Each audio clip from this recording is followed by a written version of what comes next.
Welcome back to historaXX, the place where history isn't just remembered, it's decoded.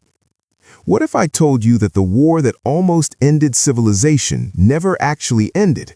It simply changed its shape. Why would two superpowers stare down a nuclear abyss for 40 years without ever firing a single shot directly at each other? Today, we will travel through shadowed bunkers, secret deals, and decisions that rewrote the memory of an entire generation. This is not just the story of politics, it is the story of how fear, ideology, and paranoia can alter the destiny of the human race. So sit back, because what you're about to discover goes far beyond a simple history lesson. And if you're new here, this is historaXX, where we break down the events that shaped your world, one revelation at a time. Make sure to subscribe and hit the bell so you never miss a video like this. Drop a comment below telling us which other geopolitical conflicts you want us to explore next. Now, let's dive in. Geopolitical strategists, imagine a world divided by invisible lines drawn on maps that didn't exist 50 years ago. A world where the air itself felt heavy with unseen threats, where a radio transmission could mean life or death for millions. That world was the post-war Earth, a fractured planet that served as the stage for a new kind of war. But how did it all begin, and who were the true architects of the Cold War? To understand that, we must travel back to the end of the Second World War. When the smoke cleared over Europe and Asia, the alliances that defeated Hitler and Tokyo began to crumble. They were partners of survival, distant relatives of necessity who spoke different languages of power. Their cooperation had nothing in common with genuine trust. In fact, words like ally meant temporary partner in old diplomatic code, echoes that still resonate as enemy in the lexicon of nations. They were not just disagreements, they were the roots of a distinct, deep, and dangerous ideological divide. Among those powers, two stood out: the United States and the Soviet Union. The Soviets settled in the vast expanse of the East, powerful, organized, and quickly established themselves as the dominant force behind the Iron Curtain. The Americans, on the other hand, settled across the ocean, a civilization fertile in ideology and strategically positioned, but not initially prepared for a global struggle. No one could have imagined that these two powers would be the ones to forever change the course of history. At that time, rivalry was merely a limited political disagreement. It did not represent the entire world, much less an entire existence. The true center of power was shifting from empires to ideologies.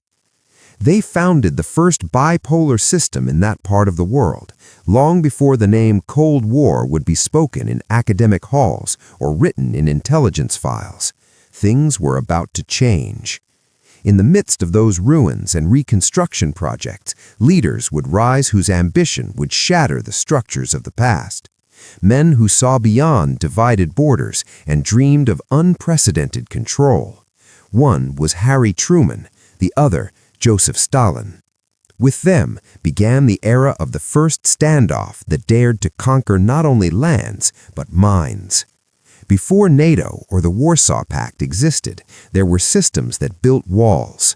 While the old empires imposed their rule with iron fists, destruction, and exile, the new superpowers built an empire on a radical idea: ruling through deterrence. After defeating the Nazis, the West did more than liberate. They founded the Bretton Woods system, a financial machine that instead of selling fear, cultivated loyalty. Rather than imposing a single religion or currency, they protected the markets of the conquered, respected their governments, and allowed their economies to flourish.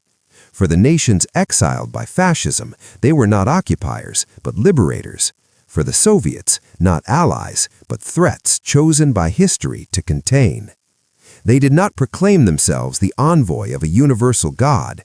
They cleverly became the guardian of their own spheres, and it worked with brutal efficiency. Under Truman and his successors, especially during the Kennedy and Bush administrations, the American sphere expanded from the shores of the Pacific to the Atlantic Ocean, from Western Europe to parts of Asia. In less than a decade, they absorbed the great powers of the Western world and turned them into provinces of influence. Japan, Germany, names that once dominated history, now answered to Washington. But size was not their only achievement. This system developed a vast communication network connecting thousands of miles of territory, a warning system as fast as lightning, satellites in space, and a bureaucracy that did more than control. It administered, recorded, and negotiated. It was a masterpiece of diplomacy, strategy, and pragmatism. Historians call it without hesitation the most complex security apparatus ever built. Yet the balance between freedom and control was delicate. Like a tightrope stretched across the globe, it only took a push or a missile to break it. That push came riding from the east, led by an ambitious young leader named Nikita Khrushchev. What was about to unfold was not merely a speech. It was a clash between two worlds. In the year 1956, a relatively small but decisive moment shook the foundations of the West. It was led by a Soviet premier not yet fully recognized as a threat. His name was Nikita, but the world would know him as Khrushchev. His goal was not simply to export revolution, it was to stabilize socialism, humiliate the capitalist narrative, and perhaps, just perhaps, become a legend of peace. And he did. In a series of speeches, secret speeches, and diplomatic maneuvers, the Soviet Union was shaken under the assault of a leader with the ambition of reform. But the most surprising part was not his criticism of Stalin, it was what he did afterward. Khrushchev did not destroy the bloc, he did not erase it from the map.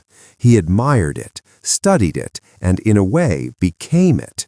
He launched Sputnik, participated in international summits, and began calling himself the legitimate defender of the socialist dream. He preserved the Soviet economy, ruled from Moscow palaces, and for many Americans, that was unforgivable. Within his alliance, this thaw unleashed a storm. Generals and soldiers raised on Stalinist ideals saw his actions as a betrayal. Had they not come to defend communism, to free the workers from the capitalist yoke? Now their leader seemed to have fallen under the spell of negotiation, compromise, and shared safety. Internal tensions grew, and some began to conspire. But Khrushchev had a broader vision. He understood that ruling such a vast system was not just a matter of tanks, it was a matter of symbols, legitimacy, and fusion. He wanted to create a multipolar world where East and West could coexist. Perhaps he dreamed of being more than a Soviet premier. Perhaps he wanted to be eternal. His removal in 1964 left that dream unfinished. With no clear successor, his reforms were reversed. The central region of the former Soviet sphere fell into the hands of Brezhnev, descendants of the hardliners. But the Cold War as an idea did not disappear. It simply slept. And soon, dynasties would awaken it, claiming for themselves the legacy of the old kings. When Khrushchev stepped down, the alliance quickly shattered like a broken mirror. Yet within the scattered pieces, the Cold War remained alive. Under Brezhnev's rule and later under Gorbachev, the ancient rivalry never ceased to be coveted. Though leaders changed, the cultural heart of the conflict continued to beat strongly. It was only a matter of time before new pressures would reclaim their throne. Thus arose the Reagan administration, a force born in the very region where it had all begun, California. They claimed to be direct descendants of Western ideals and proudly restored many of their traditions. Under their rule, the defense industry was reaffirmed as the state priority. Bunkers rose again, culture flourished, and the West once more became an empire worthy of respect. But no power is eternal. In the late 1980s, a new force was emerging from the collapsing USSR.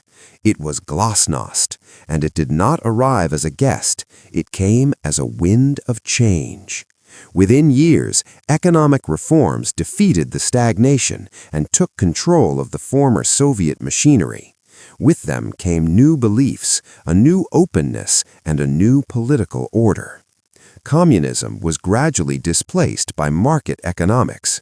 Russian language remained the administrative tongue, but democracy began to absorb its influence, adopting words, styles, and structures. But the Soviet soul did not disappear. It endured in its oligarchs, in its secrets, in its art, and even in the way it embraced the new without entirely abandoning the old. In the decades that followed, the region passed through Yeltsin, Putin, and various other local regimes. The West even came to influence the institutions of the East.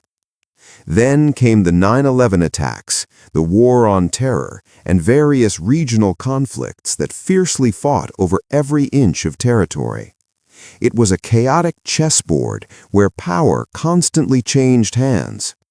Yet in that whirlwind of wars and negotiations, something began to solidify, a global order that, though democratic, distinguished itself from the authoritarian world.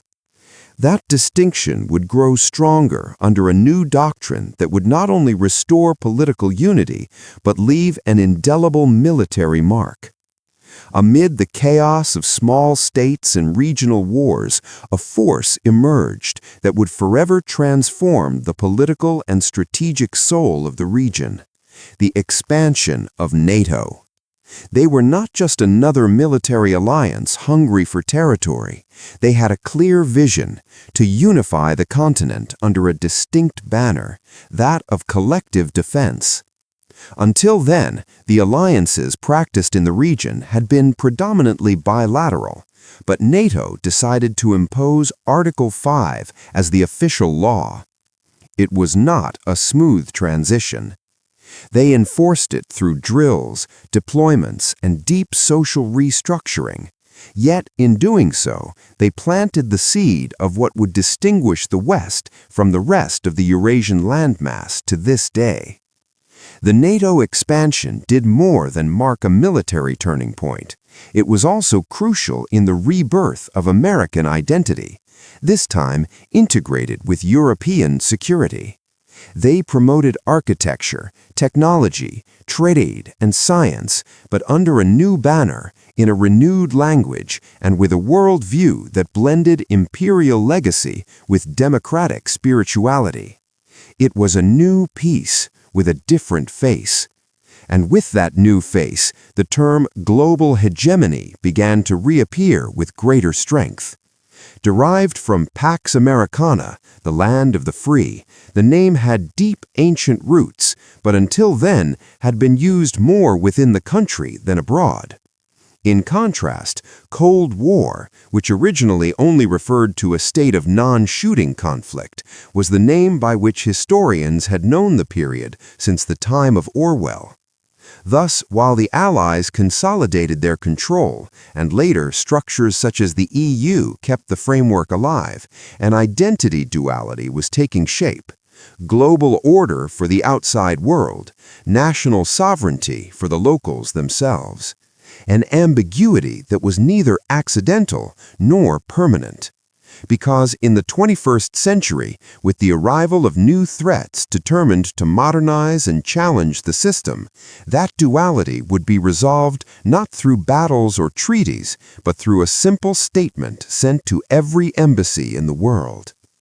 For decades, the world had known this era as the Cold War.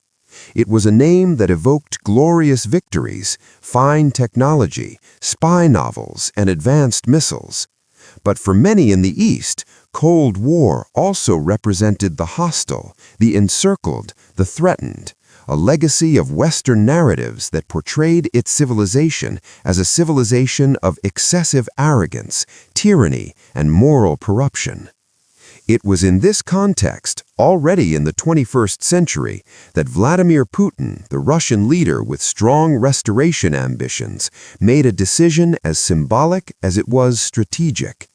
In 2007, he sent a diplomatic message to the Munich Security Conference, requesting that from that point forward, the West stop expanding and respect the security concerns of Russia. Why do it? It was not simply a matter of territorial preference. It was an attempt to break away from the victor's vision that the West held of the collapse, a label burdened with humiliation. By demanding equality, a concept that in Russian means sovereignty and dignity, the country sought to project a new image, stronger, sovereign, and powerful. A move of symbolic diplomacy, but not without controversy. Within the country, many intellectuals and citizens saw the decision as a return to greatness. For them, the Soviet Union represented a proud past: the cosmonauts, the industrialists, the literature, the medicine, the greatness of a power that challenged the world. Restoring that respect felt to some like severing a legacy of defeat thousands of years old. But the decision stood. Russia would be the official player, and so it would appear in news channels, newspapers, and international summits. Yet history did not stop there. In 2014, after a crisis led by the annexation of Crimea, the old boundaries were redrawn, and the Russian Federation asserted its control. Relations with the West collapsed further. Nationalism became even more central, and the global perception of the country changed dramatically. Today, Russia evokes for many images of geopolitical tensions, sanctions, cyber warfare, and fundamentalism. Meanwhile, the West, ironically, has regained a defensive aura associated with lost stability, refined alliances, and almost mythical past. Two names, one system, and a constant struggle to decide how it will be remembered. Because sometimes a simple label hides a silent war between what we were, what we are, and what the world wants to see in us.